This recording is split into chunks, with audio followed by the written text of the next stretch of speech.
Association pêche aveuglément, nous sommes des pêcheurs aléments. Nous allons associer nos forces pour un but qui nous tient tellement à cœur et le faire passionnément. Et dépolluer les cours d'eau sur le Mans, avec nos grappins, nos aimants. On est là pour préserver l'environnement et voir à quel point nos rivières sont polluées par les gens.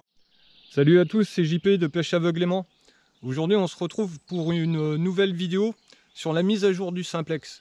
Alors la mise à jour du simplex est sortie il y a quelques jours.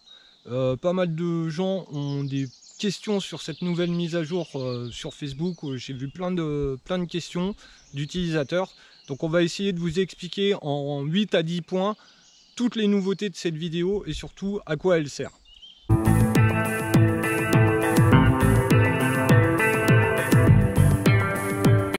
Donc le point numéro 1 de cette nouvelle mise à jour, Nocta Macro a modifié la sensibilité de l'appareil en ajoutant un niveau de sensibilité de niveau 7. Donc ce niveau 7 est très simple à repérer sur l'appareil. C'est la petite barre qui a un zigzag à l'intérieur, ce qui permet de gagner également en profondeur.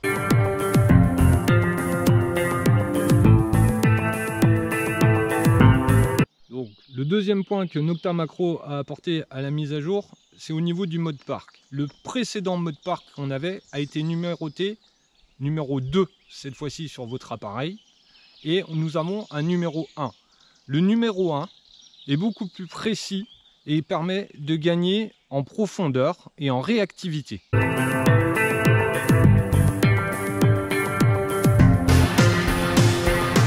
Donc le point 3 de cette nouvelle mise à jour est le mode tout métaux. Ce mode tout métaux a été déplacé sur l'écran, il se situe à droite de votre appareil. Dans ce mode tout métaux, un nouveau réglage apparaît. C'est le seuil sonore qui devient réglable. Mais je reviendrai dessus un petit peu plus tard dans la vidéo afin de bien détailler ce point qui est crucial pour tous les utilisateurs.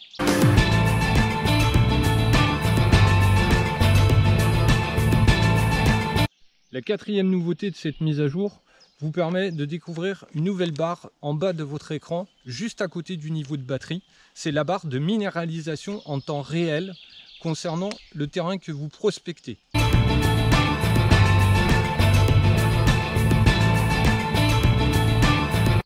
Le cinquième point sur cette mise à jour, c'est la durée de veille de l'écran quand nous sommes dans les réglages qui a été totalement modifiée.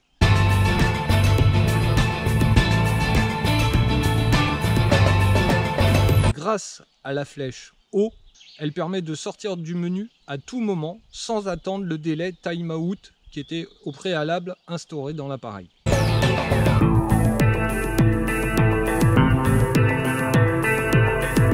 Donc la septième nouveauté de cette mise à jour, c'est l'identifiant des cibles en profondeur qui a été augmenté.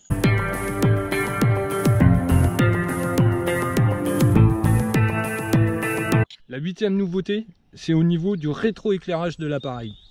Dorénavant, il y a 4 niveaux d'éclairage permanent sur cet appareil. Et nous verrons directement dans la vidéo qu'il y a de très gros changements et que ça éblouit beaucoup moins les yeux, surtout en mode nocturne. Bon voilà, je vous retrouve pour vous expliquer le mode réglage au niveau de l'éclairage. Donc, Nocta a tout revu. Là, on est au minimum de la luminosité. Ça n'éblouit pas les yeux en mode détection de nuit. Voilà, le deuxième niveau, on le voit, il est bien plus fort.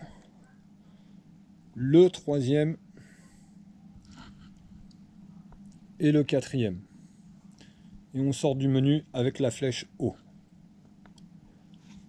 Voilà. Et même avec l'éclairage maximum, ça n'éblouit plus du tout les yeux comme auparavant et fortement plus agréable. Voilà pour l'aspect sur l'éclairage.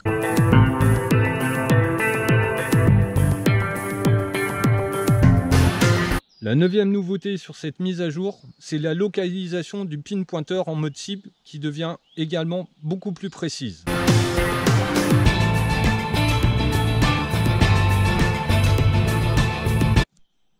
Revenons au mode tout métaux. Sur ce mode tout métaux, vous avez un nouveau réglage qui est le seuil sonore. Dorénavant, le mode tout métaux se trouve en dernière position sur votre écran. Vous pouvez régler le seuil sonore dans des valeurs négatives de -50 à plus 50 uniquement sur ce mode. Mais qu'est-ce que c'est le seuil sonore? C'est la compensation manuelle du sol. Si votre détecteur est instable sur un terrain et que de faux signaux apparaissent, grâce à ce réglage, vous allez pouvoir les faire disparaître. Hein.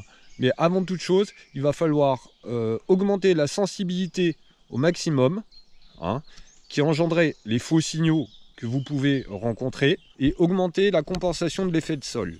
Pour cela, il faut régler cette compensation d'effet de sol entre 90,1 et 91 par bond de 1 unité, jusqu'à ce que les faux signaux disparaissent. À mesure que vous augmenterez cette valeur, le simplex devient moins performant sur les objets forcément conducteurs tels que l'argent et l'or, ainsi que le laiton. Donc grâce à ces réglages, en trouvant les bons réglages, en fonction du terrain que vous prospectez, vous allez régler le souci et compenser la stabilité du simplex avec le niveau de sensibilité. Je le redis, faites attention, cette valeur d'effet de sol devient très sensible. Et cette fourchette de réglage se situe vraiment entre 90,1 et 91. C'est très important.